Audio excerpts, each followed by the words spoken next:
Hey YouTube fans, Eric here in the garden. I mentioned I was going to do 2 parts on the mulch. It's probably going to be 3 parts because it's going to take me quite a few days to get that mulch down. So I wanted to mention one quick thing. I started the mulch, I'll show you that behind me. But one quick thing you should do in addition to spraying your weeds that are there, there's one more step you should do. I'll show you the progress in that one step here in a second. If you scroll down, I have a lot of videos more in the warmer months, but if you scroll pretty far down, I do a video on protection from the sun. I don't wear this hat for any style points.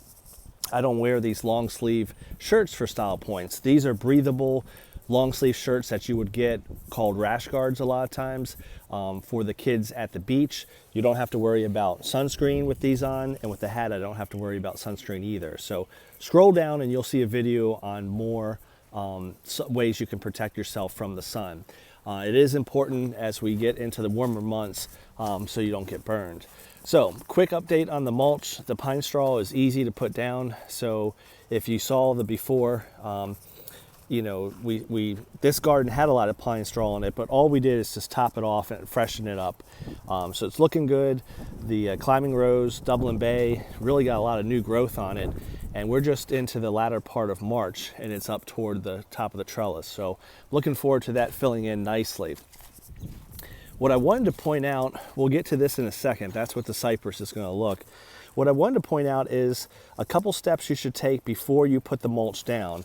I mentioned in the video, if you've got any weeds like this, you want to pluck those out, or I've been using Roundup. I know a lot of folks, you've certainly had some health concerns about Roundup being in the news. If you wear your PPE, your long sleeve shirt, gloves, special shoes, there's nothing to be afraid of. You're not getting it on your skin. But the whole point I wanted to make is hand pull those weeds or spray some weed killer on them before you put the mulch down. That way you don't have any weeds trying to spring up through the mulch. The other point is, look at all those granular fertilizers. I put down some organics, I guess it was a week or 2 ago, and then yesterday I put down some slow release nitrogen 3800, and then I put down some Epsom salts and a couple other goodies I can't remember. But if you're going to do some fertilization, I did the organics last week, but I needed to do a couple more things. Do it before you mulch. It makes all the sense in the world. The mulch has been applied now. Could I put fertilizer on top of it? You could, but then it's got to work down through the mulch into the soil. So this way you put the fertilizer down and you don't have to worry about scratching it in because you're applying mulch on top of it. So I just wanted to mention that pretty quickly. If you're going to do any spring fertilization, complete that before you put down your mulch. This is the stuff that we're doing. It's cypress mulch. I got 7 yards at $40 a pop.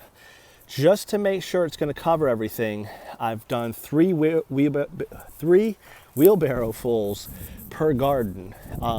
You'll see that I haven't covered everything yet, but I started with the most established garden, and yes, there's some blank spots, but for the most part, it covered everything. You can certainly see that blank spot in the back. The reason why I'm doing this, I want to spread some on each garden, so that would be number 3, number 4, number 5, 6, and 7. I want at least some on all of the garden. Then I'll come back and then apply some more on each one. The reason why I do that method, I calculated 7 cubic yards was enough for 7 beds. It should be enough, but I don't want to get, let's say in this case, all of the beds looking awesome with really thick mulch and they look great. Then that last bed on your left, I don't have any mulch left. I don't want that to happen. So, you know, I'm covering it probably 90% each bed. These beds are bigger, so these smaller ones will definitely be covered.